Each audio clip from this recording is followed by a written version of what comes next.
Hello there, Lisa here. Welcome back to my channel. Welcome to Let's Learn Lenormand Together. I think this is episode number 3, probably.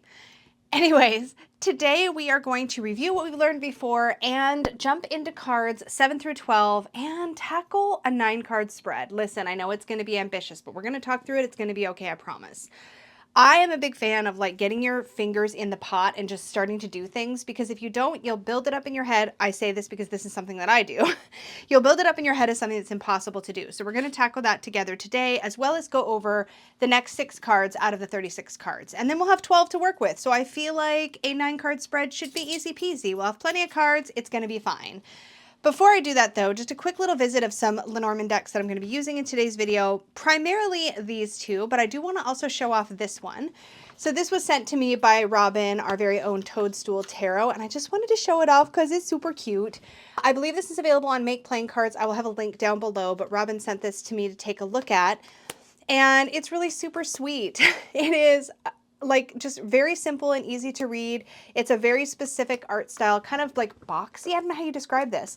Lots of like right angles. I'm terrible at describing art, y'all. I'm so sorry. But it's like, this is called Little Norman's Lenormand, which is freaking cute.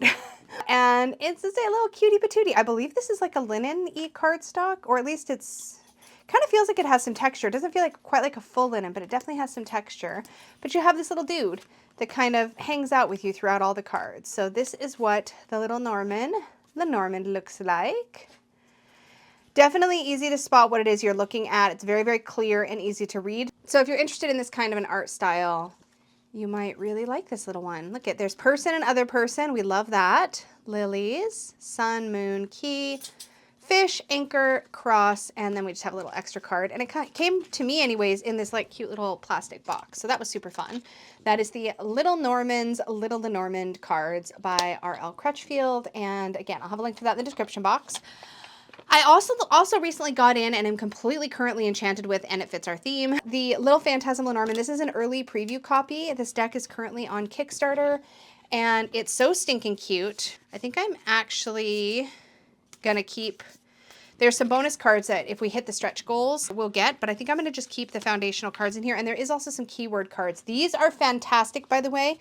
If you're learning Lenormand and you have a deck that comes with these are great because they distill each card down to just a couple of keywords. So for example, tree, they have health, growth, longevity, development, life.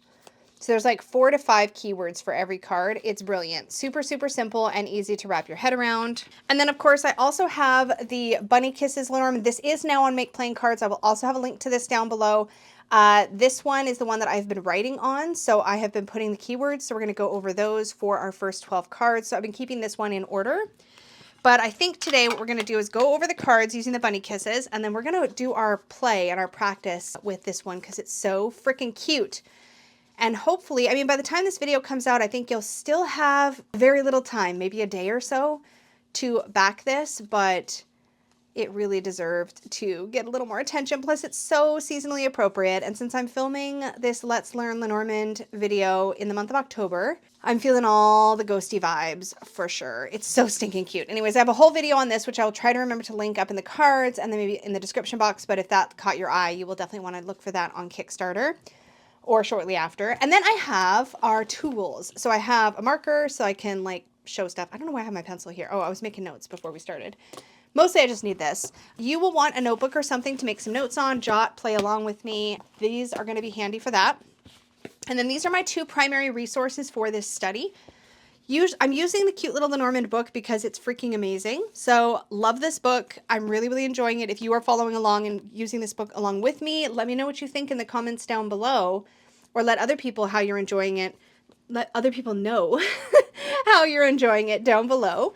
And this book, which is a fairly new release, I believe this just came out earlier this year. This is by Erica Robinson called The Language of Lenormand. When did this release? Oh, it's 2023. Gosh, it really feels like it's only just come out. But this was sent to me by Wiser Books, I believe, which is the publisher. And this is a fabulous book that gives you exercises and such to go through. As you can see, you can kind of go through. There's a little bit of a workbooky element. And this has definitely got a really good modern take on the cards as well. So I'm really enjoying referencing both of these. Quick tip, if you do pick up the cute little Lenormand, this is in the front and the back, these end sheets. Hold on. I just love how this is. Oh, no, it is in the front and the back. Isn't it? Or maybe it's just in the front. No, I guess it's just in the front. In the front, if you just open the book, there's a quick reference guide to all 36 cards. You just have to flip the page to get to the last few, but they're all right here. So quick little keywords. This is the quickest, simplest way to just quickly reference it if you have this particular book, and it's just super handy. So if you're reading with this, especially if you've just gone ahead and decided to keep the cards in this little paper envelope thing in the back. I didn't, because I will wreck this so fast. I keep my cards separate, but in any case, really good resource. Love this. So we'll be looking at both of these, and I think that about covers it. So let's review what we did last month. So last month we went through cards 1 through 6. So we're going to review those. We also worked on card pairings. So we looked at putting cards together in 2-card combos and reading them how we would read them if they were in one order, and then also reversing the order. Now, if you're just joining us for the study now, I would suggest you do this part first. Get to know the first 6 cards. You don't need to spend a lot of time, and either make a cheat sheet with your personal favorite keywords. Try to max it 2. There's a couple cards where I've added a 3rd one. Try to max it 2. I mean, like, definitely do as I say, not as I do in this context, because it's easier if you really distill it down. But if you don't have a Lenormand deck that you feel comfortable writing keywords right on, then make a cheat sheet for your favorite keywords and keep it handy. But our goal last month was to sort of get to know these first 6 cards. So we had rider and ship, and clover and tree, and house and clouds. Not necessarily in that order. And then playing with 2-card combos. And ideally also playing with 3-card combos in a variety of orders. And so we're sort of keeping in mind the basic concept of the card in the very first card being sort of the initial subject of the reading. This card modifies this card, and then this card puts the period on the end of the sentence, or wraps it up, or gives you the final tone or the final answer. That's one way to do a 3-card spread. Another way to do the 3-card reading is to read them in pairs. So rider plus house, and then house plus clover, and then add those 2 together to come up with a meaning. For example, a writer who is very much news and information and home, this could be literally information about your home, or perhaps getting information about, maybe you get news that your house is just sold, or maybe a house you've been looking for has come onto the market. These are just examples. And that's a very literal interpretation. You can also go more emotional and go news from somebody really close to you, because home represents family, chosen family, that sort of thing. So somebody super close to you is bringing you new information. So we've got that. And then over here, we've got that somebody close to you is, or this home situation, and clover being like a little bit of luck or security. We could say, okay, so we're getting information from somebody close to us, right? And it's going to be good news that's going to make us feel more secure. Okay, so it could be material security, could be emotional security. Do you sort of see what I'm doing there? So we can go news, which is writer, that's one of my keywords, plus, let's say, security, or home. We'll say home. No, let's say family. So news plus family, that's one combo, plus security plus luck, or short-term good, or a little bit of goodness, that sort of thing. And then you combine them. I feel like I'm doing a terrible job of this so far, but we're trying to just review. And I don't want to spend the whole video on review, but we want to play around. We want to be comfortable playing around with the first 6 cards, and playing around with some 2-card and 3-card combos without overthinking it. It doesn't have to be perfect. We just want to start to get our feet wet. Play around with what the combination of keywords could mean. For example, here I have either a vehicle or travel, and health, growth, or longevity. So these 2 together could be a long trip, a lengthy trip. And then if I add clouds to that, there's confusion, maybe some troubled, things are muddled, that kind of thing. Troubled mind, confusion. So if I bring these 2 together, or if I just add this to these 2, it's like, ooh, a long trip, but there's going to be some hiccups, things that get a little confused. Maybe some plans get mixed up. Maybe I forget my boarding pass. There's like a bit of a thing to have to sort out, right? That gets a little bit confusing or muddled for a bit. And then we can just play with it in different orders, right? So this is the kind of stuff we were doing last time. We want to just play with combos, but only with a limited number of cards. So let me put these back in order. And then let's do a quick review, because I just kind of jumped into combos, but that's one of the things. The other thing that we were working on was trying to memorize the number that goes with each of these cards. So rider is the first one they initiate. So that's card number 1. The clover 2, there's often like little 2. There's either 2 clovers on the card, often that's the case, Or you can look at the shape that the petals make, and they kind of have two little bumps, and that can be a way to remember too. There's probably other ways too, but these are the ways I learned. The ship made waves. Do I have a blank page in here that we can just... Was this the book I was using last time? I got pen tests in here. I got ink swatches. I think I was using a different notebook last time, but that's fine. So the ship we remembered by remembering that waves, if you turn it sideways, makes a 3, right? There's a 3, there's a 3, that sort of thing, right? So that's the ship. The house is 4. That's easy, right? Like we have a box with 4 walls. That's a 4 for the house. For the tree, we did the hand. I learned all these from DonnaLeigh de LaRose, so I will link her videos down below as well. But that the hand makes, if you hold it up, it's kind of like tree branches. That's 5. What was the other one? There was another one. Oh yeah, that's right, the Christmas tree. So Christmas tree shape. So if you go like this, if I can do that, you've got 1, 2, 3, 4, 5 little points on there. I'm not very zoomed in, but hopefully you get the idea. This is like those old style Christmas trees we used to draw as kids or whatever. So that's the 5 for the tree. And then for clouds, I love this, is probably my favorite one that DonnaLeigh showed, but it's like 6s. If you just do a bunch of 6s, you'll make a cloud shape. So that's easy to remember, right? So those are the first 6 cards. So just a quick review of my keywords for these 6. And you'll want to choose keywords that jump out at you from your own study. But for the writer, I have news and information. I also think of this card as like something that's coming in, like coming by, or somebody's passing by, something's coming in quickly. Clover, I often think is a little bit of luck. I did hear that in a DonnaLeigh video, actually, just this last week when I was watching her videos again. So I would say that's probably where I got that. I think I was curious about that last month. But I also think of this as something short-term or fleeting. This is not something that sticks around. If you think about the season for finding a 4-leaf clover, it's pretty short. It's kind of like a spring thing. It's kind of there and gone. Ships, or ship rather, this is the thing I think of as the vehicle. So typically if I'm doing a concrete reading, this can literally mean my car or a bus that I'm riding, but it can also mean travel or journeys. And journeys aren't always physical, right? Sometimes we go on journeys that are spiritual or mental or emotional.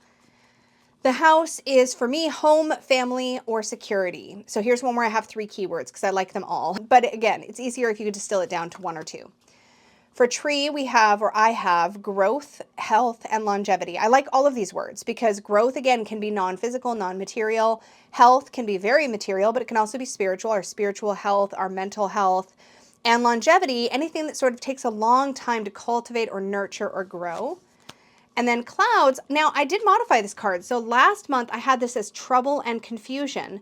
But when I was revisiting the snake card, which we'll get into in a minute, I realized that I see that card more like a generic trouble, whereas clouds I tend to see, like in practice, when I compared the two of them, I was like, wait a minute, no, this is more like confusion, muddled. Yes, it can be being troubled. So I clarified it and wrote troubled mind. So we're troubled, or we're going through something where we're confused, or things are foggy, or they're unclear, or they're obscured. And I felt like that was a better combination of words for me to differentiate this card from the snake, which we're going to talk about. So those are the first 6 cards again. So we have rider, clover, ship, house, tree, and clouds. So then for our next 6, I'm going to pull them out. Okay, we have snake. Now, snake for me, I see this in the stereotypically negative way. I didn't like that when I first started reading Lenormand because I don't see snakes as a negative symbol generally. But I find that it's really useful in Lenormand to see it in that negative light. You may feel differently, and there are definitely systems and Lenormand teachers out there that will talk you through other ways to work with this symbol. Please remember that as with anything, whatever you decide to assign to this card, just be consistent about it and it will still work for you. I like having a card in the deck that speaks to the obvious negative influence of usually a person or somebody's behavior. So I like having a card like this where it's betrayal, lies, jealousy, or envy. It's like that toxicity element that I think is important to have in the deck, for me personally. And I feel like the snake is the best card for that. Something that, again, I'm going to reference DonnaLeigh a lot, and please watch her videos if you can, because she's a wealth of knowledge. She has lots of great resources, and I highly, highly encourage you to check them out because I've certainly massively benefited from them. So I want to make sure that I'm always pointing you back there. But one of the things that she talks about is that the snake is a snake. Like, this is not so much always an underhanded, sneaky thing. You may not immediately spot it, but this is not somebody who's super good necessarily. If it's a person, it's not somebody that's super good at hiding their motives. Like, it's usually, you're dealing with a snake. This could be somebody you're dealing with in your job or in your life, but it can also be just this quality of behavior, right? This sort of snaky behavior. When we think of that sort of stereotypically not nice view of the snake, that is where I go with this card. Now, some people will use this in terms of shedding your skin, the power of transformation, even wisdom, things that are powerfully associated with the snake. And I encourage you to do that if it feels right for you. For me, I wanted this energy in the deck, and this felt like the best place for it.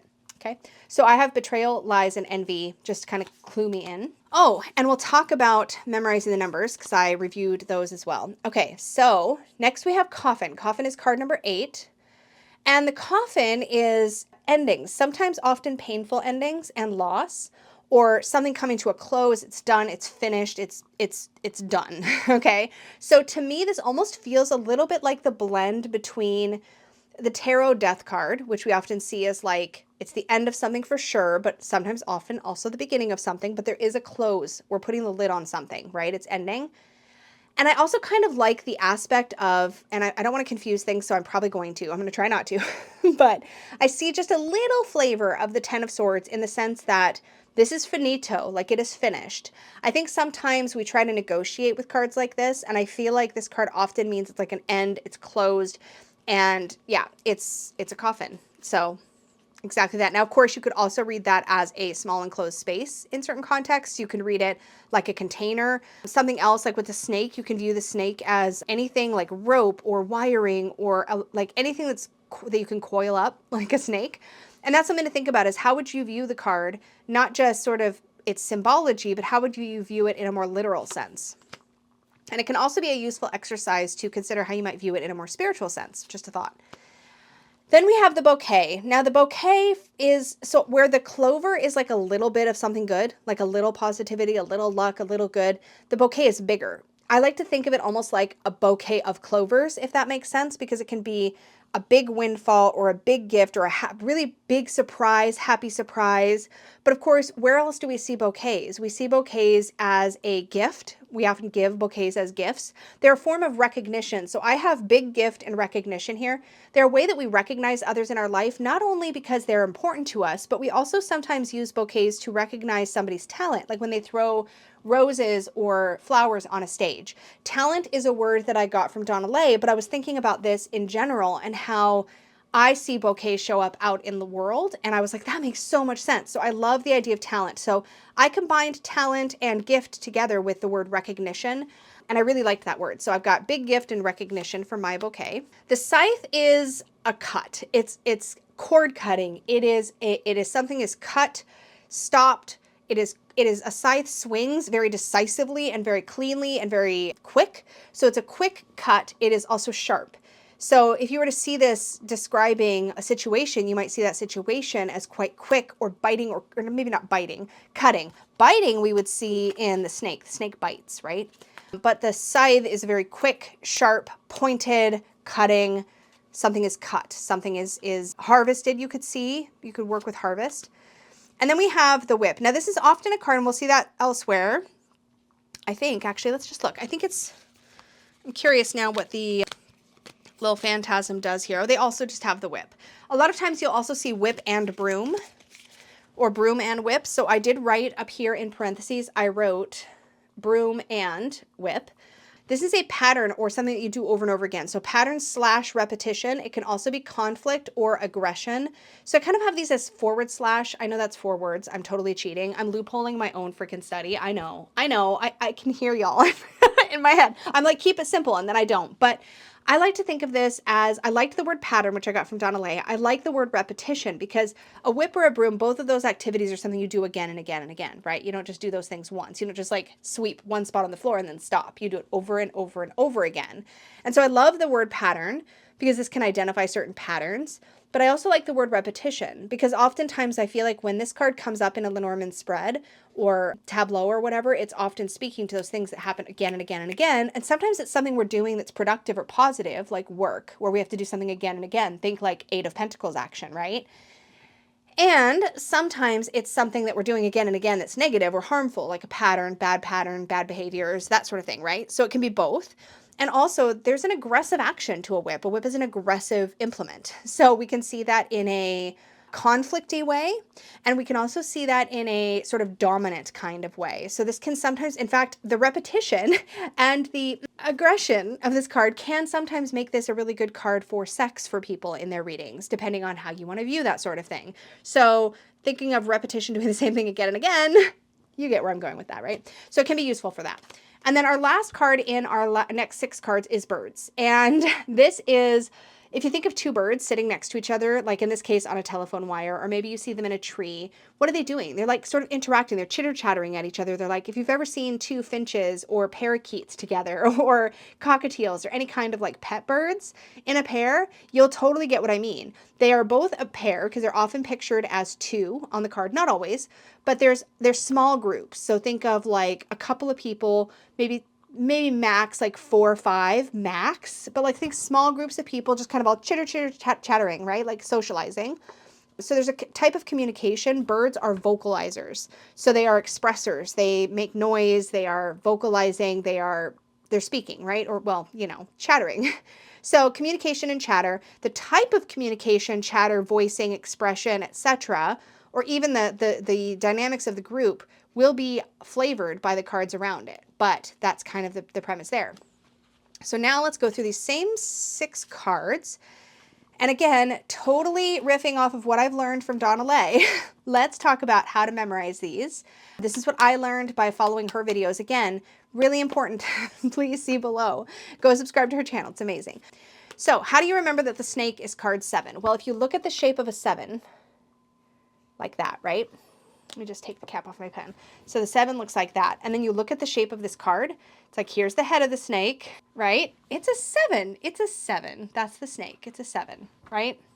Yeah, it keeps going. I mean, we could, you know, then it starts coiling, but it's a 7 primarily.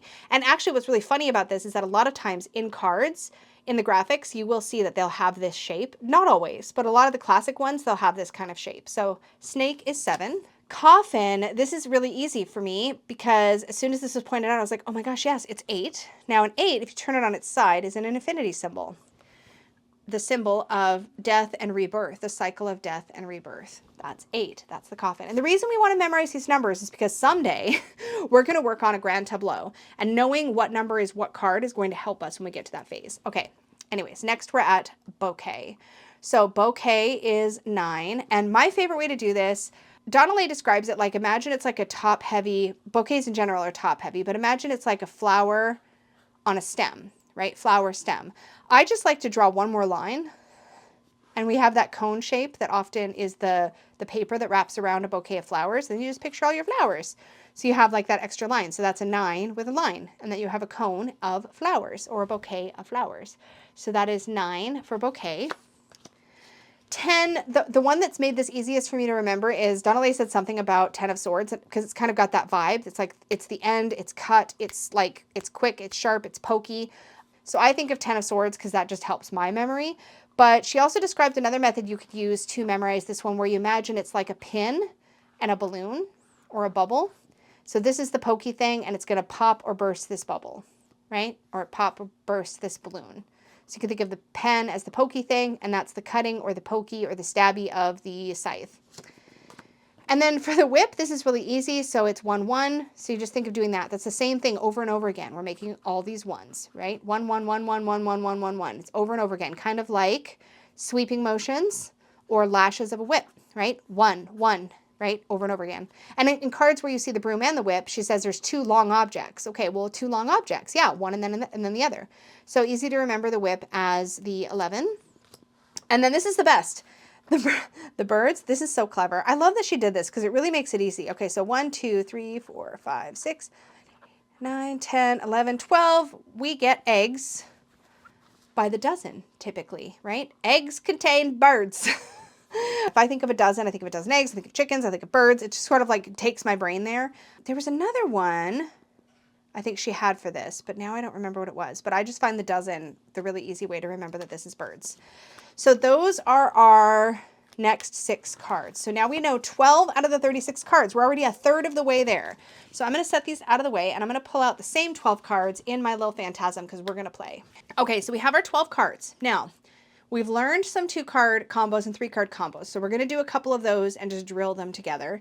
But I want to point you to, if you have the cute little Lenormand book, there's a section in the back that we're going to want to play with and that you might want to start flipping through, called Vignettes and Tableaus. And it talks you through doing a spread. A lot of the stuff we've already covered. So it talks you through how to read in 2-card and 3-card. They call them vignettes, not spreads, but I'm a tarot girl, so I'll probably forever call them spreads. But anyway, the proper term I think is vignettes when you're working with Lenormand. And the 9-card. We're going to be doing a 9-card, like I said, later in this video. So just, if you have this book, this walks you through it. If you have the Language of Lenormand, I believe she also takes you through the 9-card. Is it chapter 4? No, any card is significator, which we can totally talk about. But, so she talks about the 9-box spread in chapter 9. 5 and 7 card spreads. Significator practice and mirroring is chapter 6. So she kind of intersperses the exercises as well, which I really like. I think, again, the tendency is to try to learn all the cards and then start working with them together in groups. I think with Lenormand, it's so much better to start working with them in groups right away. It just contextualizes them, because it's not like tarot where you can just dive into the ship and like unpack its meaning for like ever and ever and ever. It's got a pretty simple, basic, straightforward meaning, but it kind of comes to life in combination. So anyway, this one, if you want to get into spreads, just keep reading through. Again, I'm only through the first 12 cards now in this book as well, but highly recommend both of those. So let's start with some 2 cards just to kind of get our feet wet. Now that we've got 12 cards to work with. So I encourage you to do the exact same thing. In fact, let me get the notebook. So last time we did a column for the what and the how for 2-card, and I think that's pretty simple. So we're going to stick with that. What and how. So this is a great way to do a basic 2-card review for connections. Okay. So we're going to do that and just play here with our 12 cards now that we have in our arsenal.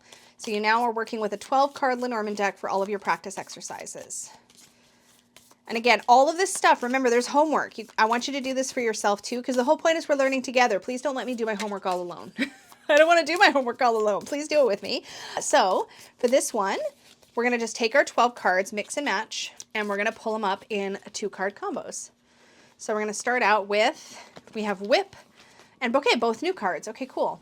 So let me put them like right there. So Whip and Bouquet. So when I think of keywords for Whip, I have patterns, repetitions. Something else to think about in combos is that the second card is kind of also sort of a bit of a taste of the conclusion or the final answer, if that makes sense. So when you have a negative card followed by a positive card, you're typically going to have a positive end result. But if these are flipped, it's the other way around, right? So think about that as well when you're thinking about combos. So again, I have patterns, I have repetition, I have conflict, aggression, right? You remember my keywords? For the bouquet, I have big gift or luck, bigger luck, recognition. Now, my first glance, when I think of these 2 cards together, I'm like, okay, we have conflict and a gift. So to me, that's almost like either the conflict is going to be resolved in a way that is ultimately positive, so the relationship benefits, or the situation ends up beneficial in the end. There's a positive net end result that really is benefit. It's a benefit. It's a gift. So sometimes when we have an argument with somebody, right, we walk away and there's a gift. So it's an argument that results in a gift, or the argument itself is a gift, which is really interesting and difficult to think about sometimes, but can definitely be true. Something else you could do with this is you could look at this as, okay, so we've got the whip. There's perhaps a pattern of behaving aggressively and then just trying to apologize for it, just trying to make up for it. This could potentially be an indication that there's a particular pattern that goes on, you know, argue, apologize, argue, apologize. So this could be like pointing out a negative pattern. So I could say this is a repeating pattern of gift giving. You know, this could be like, okay, well, every time, you know, things get a little bit heated, we're gonna give gifts to smooth things over. That could be something that's identifying. Let's flip them around. So we turn it the other way around. We have a gift over and over. We have whip, which is repeating, or a pattern. So a pattern or repeated gift giving. This could be literally bribery in some situations, like, oh, just gift giving to kind of get through situations. Because it ends negatively, we're going to want to see that. Or no, whip doesn't have to be negative. It can also be neutral. It can also be hard work. It can also be whatever. But it has a tendency to be a little aggressive. So this like repeating, this constant like gift giving, this can be somebody trying too hard, trying to impress somebody by just constantly giving. On the flip side, this could be somebody who's receiving a gift, but along with that is coming, there's some sort of negative pattern to, there's some sort of pattern to that. Maybe the gift is given, but there's underneath it, there was some aggression, like maybe it was a passive aggressive gift, like a passive aggressive compliment, things like that, right? So we can see it that way. Let's look at another combo. Okay. So our next combo, we have rider and tree. Rider and tree. So again, we have sort of news, information, something that's kind of coming in quickly or passing by quickly, and we have the card of health. We did this combo last time, so I'm going to keep it pretty brief, but we could look at this as good news about our health or just news about our health. We could also look at this as news about something that's going to take a long time to work on, so a long-term project perhaps is coming through with this information. Maybe we're getting information about a long-term opportunity, that sort of thing, so thinking long-term. Let's look at a different combo because I know we covered that one a lot last month. Now we have house and snake. So to me right away, it's like, ooh, there's a snake at home. There's a snake in the family. There's somebody we're dealing with that's in our inner circle or is in our place of security. It's disrupting our security. So there's this idea of trouble. I'm not writing anymore. I'm sorry. Let's write some more. But if I think about house, I'm thinking about home. I'm thinking about family, security, right? These are my main keywords. Here I'm thinking about betrayal, dishonesty or lies, envy, right? So there's this like toxicity. I like the word toxicity, but I didn't write it on my card, but still so we have a toxic element in our home environment or among the people closest to us.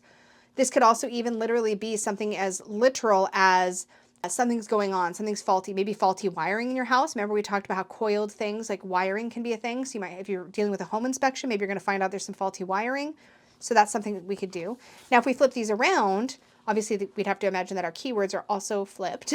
Now we have a betrayal or a toxic element, but maybe it results in us feeling more secure. Maybe we identify this person and we kind of close ranks, we close our circle. Maybe that's a way we could look at this. We could also look at this if we're thinking about this in terms of like security, family. We could go, maybe there's a toxic element, but we're able to address it in a loving way and actually accomplish something, right? Heal, do some healing. Okay, next cards. Now we have coffin and ship. So we have something ending, and then we have a travel or a journey, right? So this is a classic one door closes, another door opens kind of vibe, right? We have like this idea that something ends, but in the process, it carves way for a new growth, a new journey, a new destination that we're going to head towards, right? This could also literally be something as simple as the old car dies, so we're buying a new car, right? Or we're having to get a new car. But if we flip these, now we have travel ending, journey ends, you know, it comes to a final close. Maybe we've been trying to get from point A to point B, literally or metaphysically or spiritually, and we've hit that stop. We're done now. It's a stop card. It's an end. Let's look at another 2-card combo. I don't think I need to write every single one because I think we're getting the vibe. So here we have scythe and clover. So a swift cut leads to a little bit of luck, right? Finally, like sloughing off something that you know you need to cut out of your life has led to a little burst of new happiness, a little burst of new joy or freedom or pleasure, right? This could also be, if we switch them, a little bit of luck, but it's cut short. Like it's cut real short. Like it's there and it's gone, like a quick end. So we have a little bit of something positive, but it comes to a quick close, quick end. And I'm using the word end. I hope that's not too confusing. Okay, now we have birds and clouds. So we have, this is like confusing, right? Confusion, muddled, things aren't clear. We have a troubled mind. And here we have chatter and communication, right? So it's like communication that is very confusing. Maybe we're getting mixed messages from somebody. It's not very clear. Maybe we're involved in a group conversation that just gets really chaotic and like nobody really knows which way is up. Like you ask what are we going to do for dinner? And everybody gives a different answer all at once. That kind of vibe. So think about confusing communication. Maybe communication that leaves you troubled or muddled.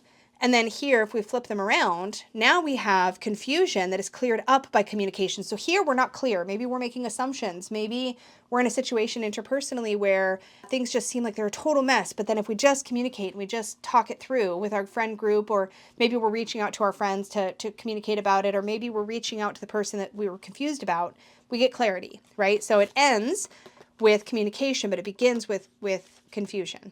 So confusion and then communication versus communication and then confusion, right?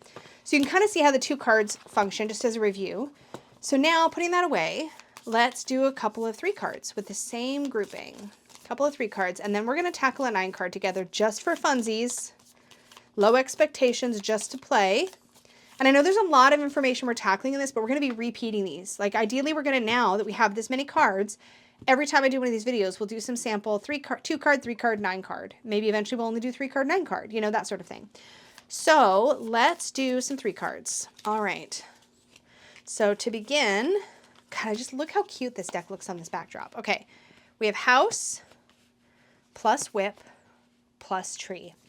So there's, again, 2 primary ways to read a 3 card. Boom plus boom plus boom. Okay. So we have home plus patterns plus health. Home plus pattern plus health.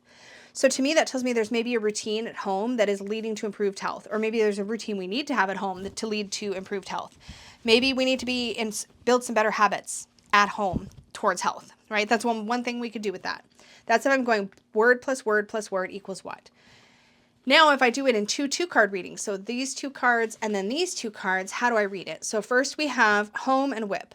Now we have something repeated or even conflict, right? Even conflict. So this could be conflict at home. So home conflict plus conflict about health. Health conflict. What type of conflict? A health conflict. So we're arguing about health matters. So maybe one of the people at home is trying to be more health conscious, is trying to implement some new habits, and is getting some pushback from family members, right? This is one way we could look at it. So that's a 3 card example. Let's do another one. So now we have coffin plus clouds. Those are some tricky cards. Plus bouquet. Now remember, the 3rd card puts the period on the end of the sentence, so it will flavor the reading towards more positive because we're ending on a more positive note. So word plus word plus word. We have an end, confusion, and then we have a big good thing, right? Like a big surprise or a big gift or a big positive bit, okay? So to me, I would see this potentially as an end. What is it? What is ending? Confusion. We're ending confusion, right? And an end to confusion is going to leave us happier. We're going to have a big burst of happiness because we finally cleared it up. We've finally gotten away from confusion and now it all makes sense. That's word plus word plus word. So now let's combo it. Let me get rid of these other cards from underneath because they're distracting me so that I can move the cards around. Okay, so now we have, again, end. What type of end? So we're going to read 2 card and then 2 card, right? So what type of end?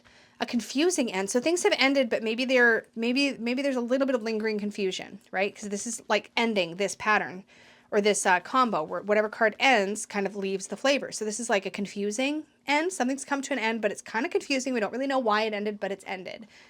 Then we go over here and we go some positive energy comes in to clear up confusion. And what I've got is I've got a corroborated reading because both of those led me to basically the same place. And that was true of the previous 3 card as well. Okay, and then let's do one more. Rider plus birds plus snake. So now we have some quick information or a passerby. Something's coming through quickly. We're getting a download of information.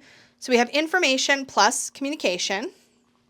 So we're being told something, possibly by a couple of people. Maybe our little friend group has just gotten some new information, is processing that. Maybe we're having a little discussion. Maybe there's a meeting where new information has been delivered about a snake.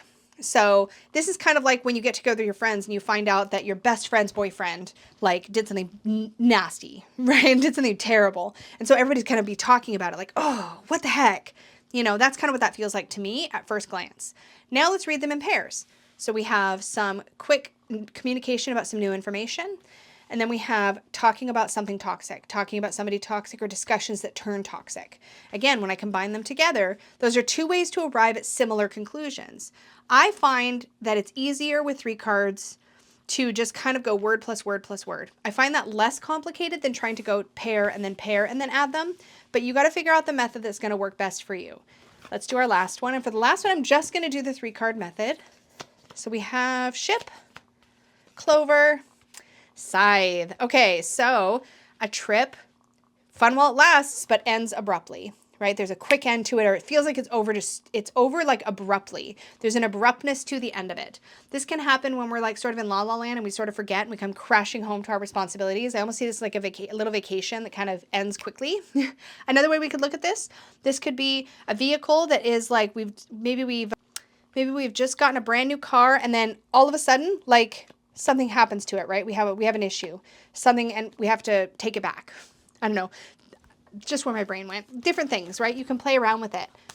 So now that we've done all of that, I'm going to zoom us out and we're going to do a 9 card. We're just going to play fast and loose with this. We're going to show the basic method, which is in both of these books. I'm going to follow the method in Cute Little Lenormand because it is the way I was most familiar with already.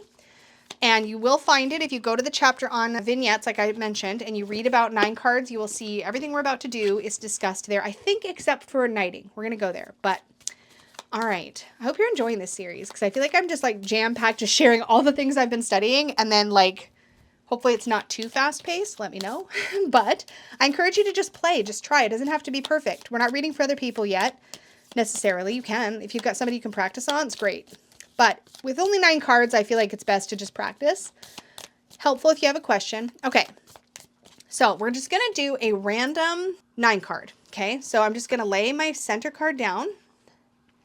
I'm going to lay what's above it. Oops. Hopefully other cards are in here. What's below it, behind it, and in front of it.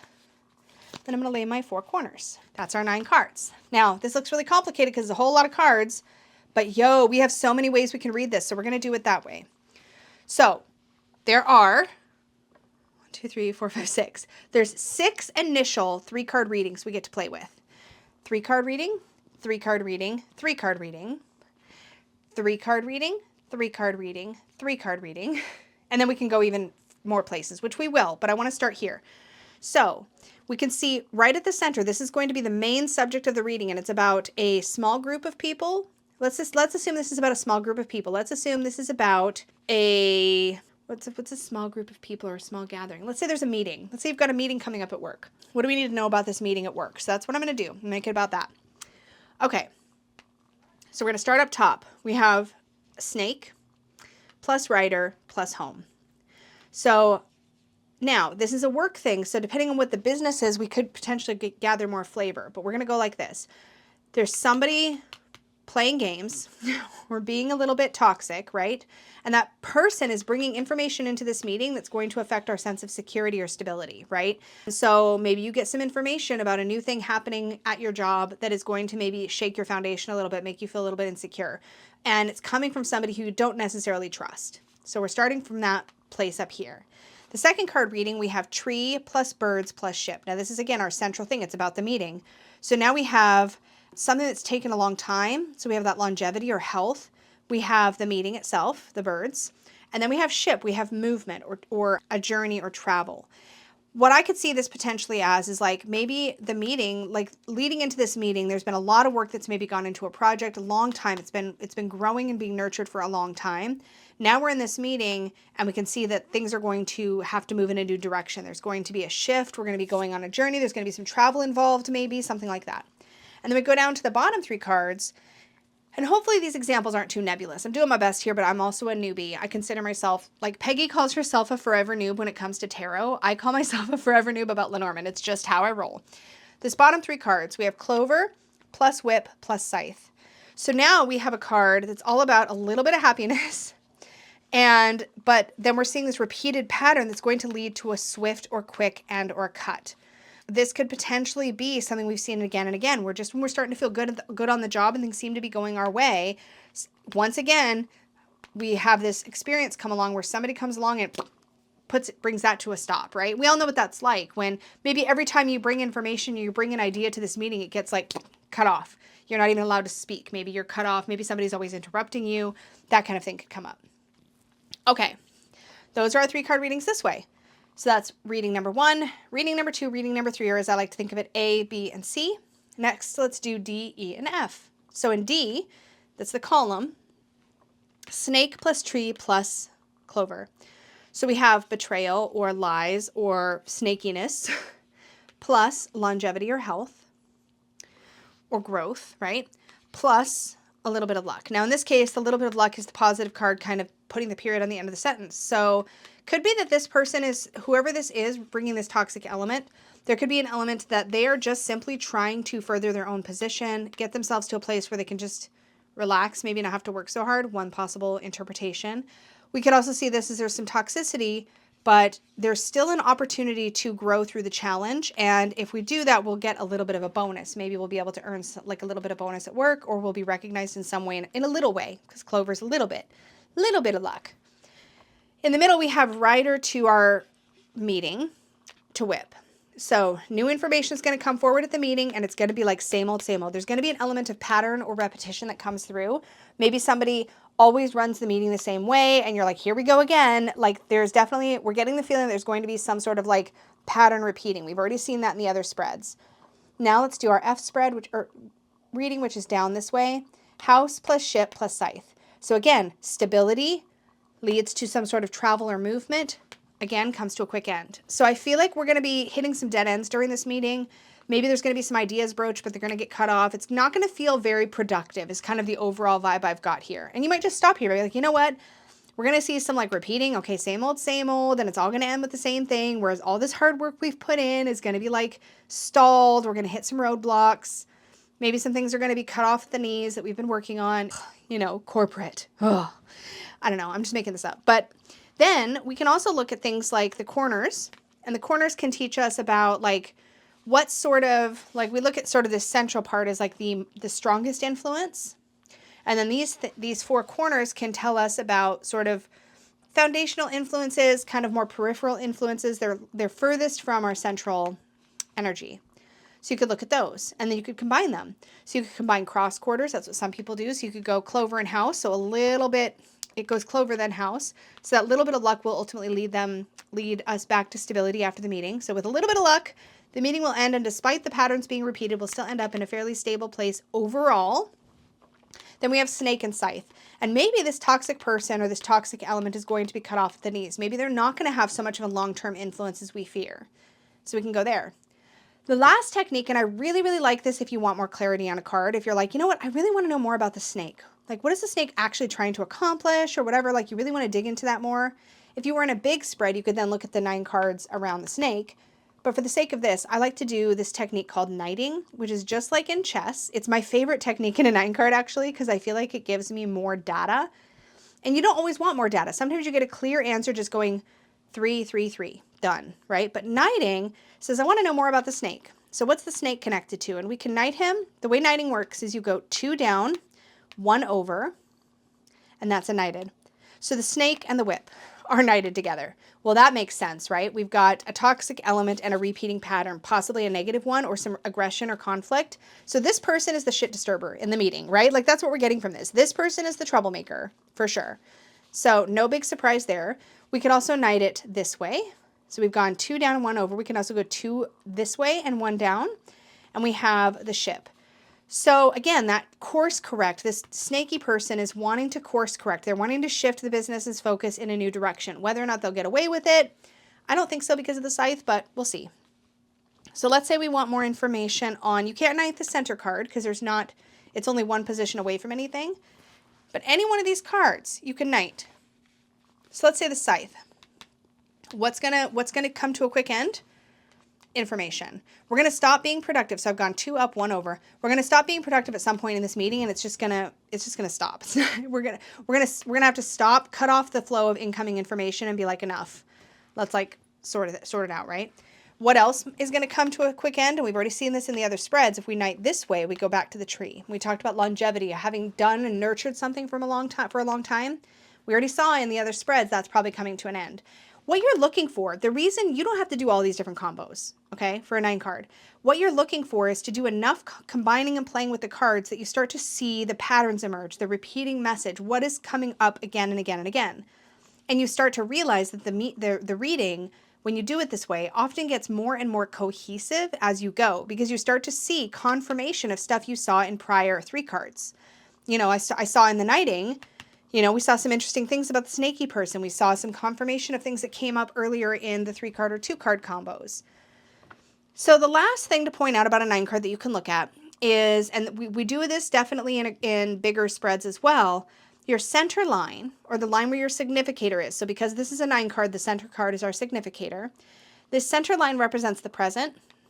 The line to the left is sort of like the recent past. The line in front is sort of the upcoming future. So past, present, future, just like stacked up, right? So then you can add that element of time to how you're reading these overall. And this might be useful when you're doing so you've done the A, B, and C across. When you do the D, E, and F, you might want to think about them in the context of what's happening in the present at this meeting, like what's the current issue. Here's what's been happening. And I may have done that kind of automatically and not explained it as I was doing it. And then future, what's coming in the future. And I think I did. Now that I'm looking at it and thinking about what I've said, I think I kind of automatically built in the time. But that's something to think about as you're doing the columns. And the last thing to know about the 9-card spread, and with any spread in Lenormand or vignette, whatever the right term is that you can do these with intentionality. So let me tell you what I mean. So we've got 12 cards to work with. Let's say we are, let's see, it's a good example. Let me look at these cards and think. Let's say we're wanting to buy a car. We've looked at a car. We're pretty sure we know the car we want. We want to do a reading about that car. So we're going to find the ship card because that's a great card to use for a vehicle. We're going to put that in the center on purpose. Then we're going to shuffle the rest of our cards and read more into what is going on with the vehicle. Okay, this is going to tell us about the vehicle, what we need to know before we make that purchase. Okay, so we're going to do it the same way we did it the first time. We're going to read our 3 rows. But this time I'm going to add one more layer for those of you who want to really go down the rabbit hole with me, okay? We're going to add a little bit of an element because we chose to work with a specific significator and it's about the qualities of something or someone. So if this was a person card, this method I'm going to share with you also works really well. So I'm going to add that in the end. But first, let's just do some basic 3 cards. So we're trying to learn about the car. So we want to make sure everything's kind of focused on that. We stay sort of in our question. So up top, we have a big gift or a big good thing or maybe a happy surprise. We have stability and we have an end, sometimes a painful end. So the excitement of the big car, yeah, we're going to get some stability out of that, some security in having the vehicle. But when that journey comes to a close, when we're no longer driving that vehicle, maybe we're going to get really attached, right? It's going to feel really good, really stable. But then when it's done, it's not going to be easy, right? Maybe this car is going to give up the ghost. Wow, I made a ghost pun. Maybe it's going to do that at a time that's really inconvenient. You know what I mean? So there's a good chance that can happen with any vehicle. So that's not enough information for me to have concern right now because I'm also seeing gift and stability. And of course, that's going to always end with a vehicle. So nothing here alarming yet. Okay, middle line. Now we have birds plus our vehicle plus clouds. Okay, so there's going to be some communication or some noise around the vehicle, and that's going to lead to some confusion, okay? So past noise or perhaps past chatter of the vehicle leads to confusion or things are muddled. It's unclear. So this could literally be a conversation about the vehicle makes things muddy. This can be the way that the salesperson is talking to you about the car is kind of making it confusing. You're not sure about some of the details. So you're sort of ending up in this confused place. Like, what is he talking about? Like, I don't understand half the stuff he just said about the car or the warranties or whatever. It's confusing. So there's a sense of confusion around it. The third row, we have this betrayal, lies, manipulation, sort of underhanded behavior or bad motives, but that's sort of followed by a little bit of luck and fast movement. Now, if I want to read this specifically about the vehicle and take it away from people and people's behavior, then this could be there was a wiring problem or an electrical issue with the car in the past because we've got this wiring or this coiling, but with a little bit of luck, it works out. And now we've got this fast movement because the writer is fast movement. So it could be that by fixing this issue, the car goes a little faster. Okay, it's a zippy little car. We fixed whatever the issue was in the past, right? I'm assuming now that this is a used vehicle because it just matches the reading better. Okay, so we've done those 3. Something else that you can do before we do the columns, something else you can do with the three card readings with A, B, and C. If B is our central line with our significator in it, so this is the main thing. This is where we're at right now. We're a little confused. Salesperson threw a lot at us. We've got this kind of confusing talk about the car, right? This row is kind of what's conscious or what's known or what's obvious. Well, we obviously know that it's only going to last so long, but it seems like when we're looking at this car, it seems like a good deal, seems like a gift, seems like a win, seems like it's going to be a stable vehicle, But of course, we got to accept it's not going to be maybe our forever vehicle. Or maybe this is going to be a shorter term vehicle than we thought. Maybe it's like, okay, well, this is perfect for right now while I've got the kids and the dog to huck around, but maybe it's a little bit of a bigger vehicle than I really need. So it's really exciting and great now, but it's going to have to come to an end. It's going to be too much car at a certain point, right? So that could be sort of the conscious thought process around the vehicle. Then we go to the underneath row, row C, and we see, okay, in these 3 cards, these are things that maybe aren't quite as much in the forefront. So we saw that snake, that clover, and that rider, and I suspect that this maybe is some sort of mechanical issue that went on with the car's electrical system or wiring. Looks like it's been fixed, but remember, this is short-term luck. And now we've got a decent vehicle. We've got that the car's running well. We get this kind of fast movement, right? So these are both positive or neutral cards. So I think it's fixed. But if the sales guy didn't mention any prior accidents or mechanical difficulties based on this reading, I'd want to ask him, hey, was there ever like any issues in the past with the previous user of this car that I should know about? Any modifications to the car's wiring or electrical system? I might ask that question because I don't necessarily have, this is sort of lying beneath, so it's not as obvious. Does that make sense? So that's another layer you can add to your 9 card. Now we can do the columns. Again, past, present, future, overall. In our past column, we have bouquet, chatter, and snake. Okay, there's a gift. So it's a big gift. Maybe perhaps there's some element of having a recent windfall that's making the purchase of the car possible, right? So there's a gift made possible through communication, but maybe the gift is a little tainted. Maybe this gift came from somebody, maybe like, let's say you're in a relationship and the reason you're buying this car is because your partner's like, let me buy you a car, but you're not sure if their motives, maybe this could speak to their motives not being 100%. Maybe you've got some doubts about the motives. Maybe there's some like unease around that you need to look at. This is again past. What were the influencing factors leading into this? In the present, we have that stability, vehicle, a little bit of luck. This is very positive in the present. We have a good feeling about this car, right? In the future, we have, well, it's going to come to an end. We still have some confusion and we have rider. So new information, but I feel like it's going to be end, confusion, leads to new information. So something ends, we're a little confused about how and why it ended, but it's going to take us where we need to go. We're going to get some new information that's going to help us navigate that situation. Again, nothing I saw here was super, super troubling. If I want even more information, I can start knighting. Okay, well, where could this wiring issue, if we assume this is a wiring issue, where could this cause me trouble? Okay, well, it could lead to some confusion if the car starts acting up and I don't know why in the future. It could be connected, or it could connect to the long-term stability of the car. Again, really looking at houses like stability or security, right? Could it affect how safe I feel in the car? If I know it's had this issue or it's been messed with in the past, how does that affect it? So you can kind of dig, again, deeper, deeper, deeper, depending on how far you want to go. It doesn't have to be all that serious, but if you choose a significator out of your 9 cards, or 12 cards, I keep saying 9, out of your 12 cards, let's say you want to do a reading for yourself about your home or about your family.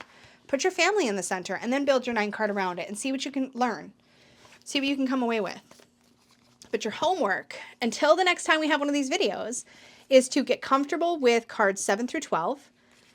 So just as a reminder, cards 7 through 12 are snake, coffin, bouquet, scythe, whip, birds, okay? That's the next cards that you want to get comfy with. Write your favorite keywords down for each of those 6 cards, and then play around with 2-card combos and 3-card combos for all 12 cards we've done so far. Get really comfortable just mixing and matching those in various combos, and try a 9-card. Just try it. Just have fun with it. It's not that serious. It doesn't have to be super scary, but just try it and see what comes through. As always, I will have links and resources to the decks that I played with today, as well as to DonnaLeigh's channel. Again, my gratitude to her for sure for her wealth of expertise. And of course, if you want to, and you are working with me along with books, read about these 6 cards in the language of Lenormand and do any exercises in there. Read about the 6 cards in the cute little Lenormand, and maybe check out that vignette spread, which will repeat a lot of the stuff I covered today about how to do these different kinds of spreads. In fact, just to show you what it looks like, here is a section on the 9-card tableau. Takes you through breaking it up into its various parts, looking at corners, looking at the central cross. I don't know if knighting is in here. This talks about doing it with a significator, reading left to right, top to bottom, cross cards, corner cards. There's so many things you can do with a 9-card spread.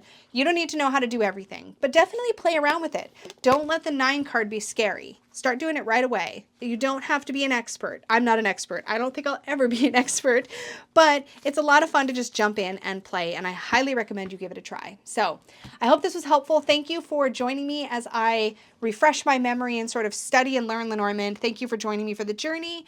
Thank you, as always, extra big thank you to my Unicorn fam, channel members, and to all of you for watching. Please do subscribe if you want to continue to follow along with me on this journey and all the other fun divination-related things we do here. And until next time, may your magic always shine from the inside out. Bye!